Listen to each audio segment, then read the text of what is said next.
Hi. So just a simple question कि आपके पैरों में तब भी दर्द होता है जब आप सीढ़ियों पे चलते हैं, या फिर तब जब आप वॉक करते हैं, या फिर तब भी जब आप रेस्ट कर रहे हो? अगर ऐसी प्रॉब्लम है तो might be there is a possibility कि आपको नी आर्थराइटिस है। Yes, I am doctor Shaiba और आज का जो मेरा टॉपिक है this is about knee arthritis. So this video is about knee arthritis, and in this video, being a physiotherapist and a dietitian, मैं आपको बताऊंगी कि ये क्या होता है, इसमें आप क्या क्या डाइट फॉलो कर सकते हैं, क्या क्या एक्सरसाइजेस फॉलो कर सकते हैं, and how a physiotherapy can help you to recover if you are suffering from arthritis. Okay, so पहले मैं आपको बताती हूँ कि ये होता क्या है. जैसे ही हमारी उम्र बढ़ती है और बढ़ती उम्र के साथ हमारी बॉडी में, हमारी हड्डियों में जो चेंजेस आता है उसे हम कहते हैं osteoarthritis.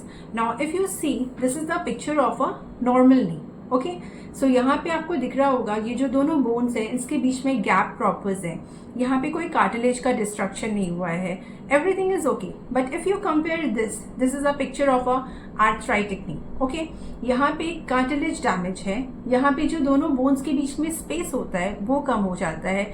You can see sign of inflammation, बहुत रेडनेस हो चुकी है, बोन रबिंग बहुत ज़्यादा होते हैं, छोटे छोटे बोन्स फॉर्मेशंस हो जाते हैं जिसे हम ऑस्टियोफाइट्स कहते हैं. सो ये आपको समझ में आ रहा होगा कि किस तरह से हमारी हड्डियों में बदलाव आ जाता है आर्थराइटिस की वजह से. Okay, so let's talk about कि ये क्यों होता है, इसके कॉजेज क्या होते हैं. कॉजेज इसके सबसे पहले, जैसे मैंने आपको बताया, it is a degenerative change, कि हमारी हड्डियों में जब चेंजेस आता है एक एज के बाद, उसकी वजह से ये होता है. सेकेंडली, अगर आप एक सीडेंट्री लाइफस्टाइल मेंटेन करते हो जहाँ पे आपकी जॉइंट में बहुत ज़्यादा मोबिलाइजेशन नहीं है, मूवमेंट नहीं है, सो आपको ये प्रॉब्लम होता है. थर्ड, अगर आपको प्रीवियस कोई इंजरी हो चुकी है नी में जिसकी वजह से बहुत ज़्यादा स्ट्रेस आपकी नीज पे आ रहा है, while you are walking, you are moving, तो ऑलरेडी आपकी नी में प्रॉब्लम है, उसके ऊपर चेंजेस आ रहे हैं, तो ये एक पॉसिबिलिटी है. नंबर 4, अगर आप बहुत ज़्यादा ओबीज हो, ऑफकोर्स हमारा अगर वेट बहुत ज़्यादा होगा, हमारी नीज के ऊपर प्रेशर बहुत ज़्यादा आएगा. This is again a very important factor. Number 5, अगर आप किसी एक ऐसे फील्ड जॉब में हो जहाँ पे कंटिन्यू मूवमेंट है, या फिर you can talk about any sports person, any athletes, जहाँ पे कंटिन्यू मूवमेंट्स होते हैं, उसमें भी हमें आर्थराइटिस के चांसेस बहुत सारे हो जाते हैं. Let's talk about the symptoms. How will you know कि आपको नी आर्थराइटिस हो रहा है?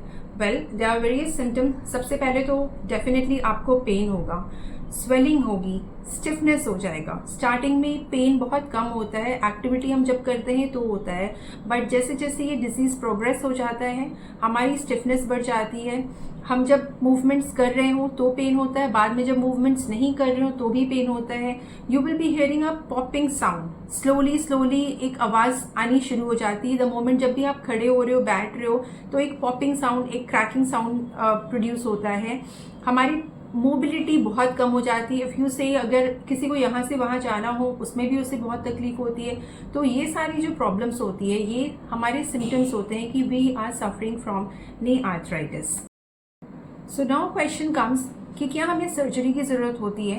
Well, in case of arthritis, it depends to what extent your bone is damaged, and it depends on patient to patient. Now, if I summarize this, कि how will I know कि मुझे surgery की ज़रूरत है कि नहीं? अगर आप ग्रेड 0 में हो, grade 0 is like no pain, यहाँ पे आर्थराइटिस हम इससे नेग्लिजिबल कहते हैं.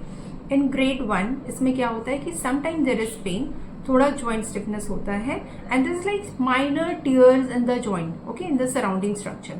Grade 2, it is a mild stage of arthritis. यहाँ पे क्या होता है, जॉइंट स्पेस जो होता है उसका नैरोइंग होना स्टार्ट हो जाता है. Okay, there is joint stiffness, joint swelling होती है. आफ्टर एक्टिविटी हमारे पेन इंक्रीज हो जाते हैं. Grade 2 is severe. Yes, grade 2 से कैसा होता है कि जो मेन चीज़ होता है दैट इज कार्टिलेज, इसका डिस्ट्रक्शन स्टार्ट हो जाता है. Now because of cartilage destruction inflammation बहुत ज़्यादा हो जाते हैं, छोटे छोटे बोन्स फॉर्मेशंस हो जाते हैं जिसे हम ऑस्टियोफाइट्स कहते हैं. There is pain even after activity, even after rest. Cracking sound आपको हमेशा सुनाई देगा, लाइक एवरी टाइम आप खड़े हो रहे हो, बैठ रहे हो, आपको ये पॉपिंग साउंड सुनाई देता है. ग्रेड 4 इज सीवियर, जहाँ पे कंप्लीटली कार्टिलेज लॉस हो जाता है, bone rubbing is seen. There is like very minimal space between the two joints, mobility patient की बहुत ही कम हो जाती है. It's like very difficult for him to go from this place to that. And yes, in grade 4 we required surgery, because इस point of time पे ऐसी कंडीशन होती है जहाँ पे nothing is going to help him. So if you are suffering from arthritis from grade 1 to 3, it can be sometimes reversible अगर हमारा proper diet हो, exercise हो. But if you are in grade 4, then your last option is surgery.